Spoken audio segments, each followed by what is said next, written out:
ঢাকা বিশ্ববিদ্যালয় থেকে স্নাতক ও স্নাতকোত্তরের পর যোগ দিয়েছিলেন কর্পোরেট চাকরিতে।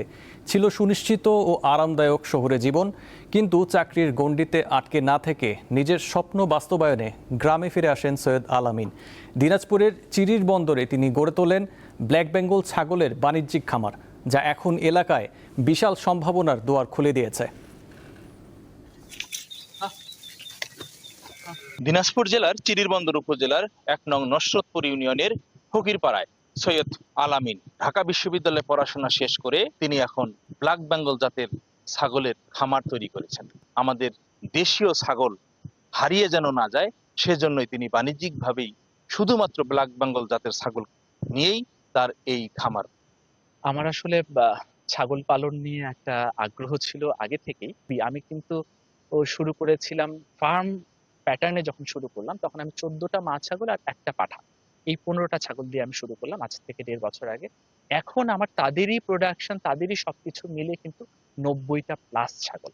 তো এই ব্ল্যাক বেঙ্গলটা নিয়ে আমার কাজ করার আগ্রহ, এবং কাজ করার আগ্রহের একটা মূল কারণ হচ্ছে আমি সবসময় চাইতাম যে যে কাজই করব সেটা যেন নিরাপদ হয়, অ্যান্টিবায়োটিক ফ্রি হয়, গ্রোথ হরমোন ফ্রি হয়, এবং মানুষের স্বাস্থ্যের জন্য উপকারী হয়।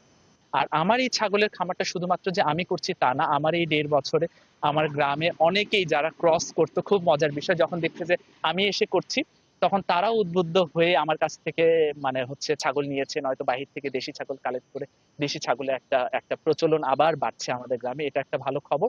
এবং আমি শুধু না, আমি আবার আরো কিছু উদ্যোক্তা তৈরি করছি যেন এই দেশি ব্রিডটা আমাদের দেশ থেকে না হারিয়ে যায়। এলাকার বেশ কিছু যুবক তারাও কিন্তু ছাগল পালনে আগ্রহ প্রকাশ করছেন এবং তার এই খামারে বেশ কয়েকজনের কর্মসংস্থানের সুযোগ সৃষ্টি হয়েছে।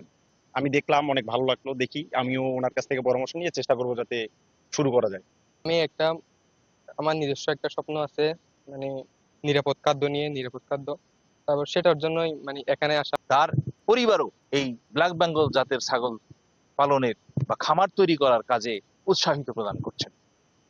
সুলতান মাহমুদ, দীপ্ত টেলিভিশন, চিরির বন্দর, দিনাজপুর।